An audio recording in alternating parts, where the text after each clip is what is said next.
Welcome to my YouTube channel HR educational hub मरমৰ ছাত্ৰ-ছাত্ৰীসকল আজি আমি আলোচনা কৰিম তোমালোকৰ যেটো মেট্ৰিক পৰীক্ষা এই মেট্ৰিক পৰীক্ষাৰ ৰিজাল্ট কেতিয়া দিব।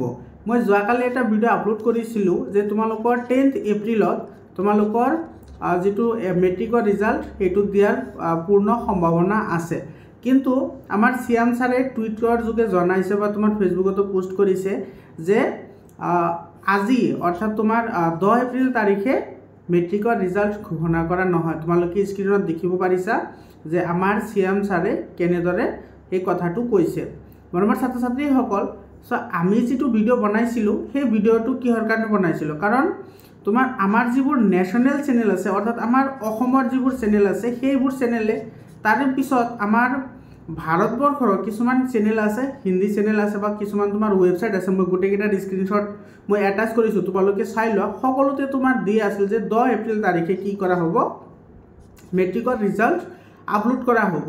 কিন্তু হঠাতে আমাৰ সিয়াম ছাৰে আহি তোমাৰ ক'বলগীয়া হ'ল যে 10 এপ্ৰিল তাৰিখে তোমালোকৰ মেট্ৰিকৰ ৰিজাল্টটো দিয়া নহয়। এতিয়া আমাৰ কথা হ'ল যে ৰিজাল্টটো দিব কেতিয়া দিব।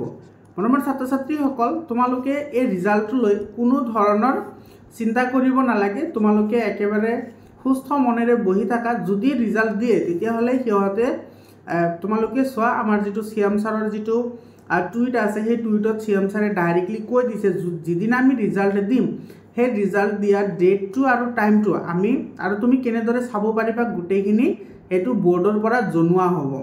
এতিয়া যেহেতু তোমাৰ AVFCৰ লগত যেটো মিটিং হৈছিল সেই মিটিঙত কিন্তু কৈছিল যে তোমাৰ বিহুৰ আগত তোমাৰ কি কৰিব, ৰিজাল্ট দিব। এতিয়া যদি তোমাৰ বিহুৰ আৰু আছে কেইদিন মাজত আৰু তো তোমাৰ টাইমেৰে মাত্ৰ 3 দিন আছে বিহুৰ আগলৈকে, হয়নে? তোমাৰ 14 তাৰিখৰ পৰা বিহু হ'ব তো আজি তোমাৰ 10 তাৰিখ, তো ইয়াৰে মাজত মাত্ৰ 3টা দিন আছে।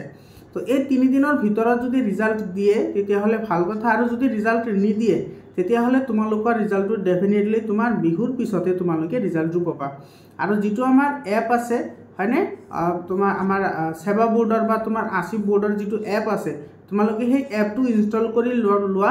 সেই এপটোৰ স্ক্ৰীনশ্বট মই তোমালোকক দি আছো। তোমালোকে প্লে ষ্টৰত গৈ তোমালোকে এপটো ডাউনলোড কৰি লোৱা আৰু এই এপৰ সহায়ত তোমালোকে ৰিজাল্ট চাব পাৰিবা। নহ'লে তো আমাৰ যেটো সেৱাৰ অফিচিয়েল ওয়েবসাইট আছে তাতে গ'লেও তুমি চাব পাৰিবা, নহ'লে আসিফৰ যেটো ওয়েবসাইট আছে তাতে গ'লেও তোমালোকে ৰিজাল্ট চাব পাৰিবা। মৰমৰ ছাত্ৰ-ছাত্ৰীসকল, তোমালোকে কোনো চিন্তা কৰিব নালাগে।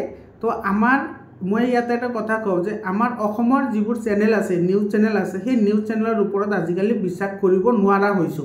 কাৰণ তোমাৰ এনেকৈ মানে কথাবোৰ উপস্থাপন কৰে যে সেই কথাবোৰ মানুহে বিশ্বাস কৰিবলৈ বাধ্য হৈ যায়, মানে উইদাউট এনি সোৰ্স তোমাৰ সেইবোৰ কৈছে নে তোমাৰ ডাইৰেক্টলি কৰবাৰ পৰা তোমাৰ গোপনে কিবা তথ্য পাইছিল সেইটোৰ ওপৰত ভিত্তি কৰি নিউজবোৰ দি আছিল। মই সেইবোৰ গম নাপাওঁ, কিন্তু এটা কথা উপলব্ধি কৰিছো যে নিউজৰ সকলো কথা আমি কেতিয়াও বিশ্বাস কৰিব নালাগে। মৰমৰ ছাত্ৰ-ছাত্ৰীসকল, তো তোমালোকৰ সজাগতাৰ কাৰণে আজিৰ ভিডিওটো। তো তোমালোকে কোনো ধৰণৰ চিন্তা কৰিব নালাগে। তোমালোকে এপটো ডাউনলোড কৰি লোৱা আৰু তোমালোকে সেৱাৰ বা আসিফৰ যেটো অফিচিয়েল ওয়েবসাইট আছে সেইটো তোমালোকে ভিজিট কৰি থাকিবা। ভিজিট কৰি থাকিলে তোমালোকে কেতিয়া ৰিজাল্ট দিব তোমালোকে গম পাই যাবা।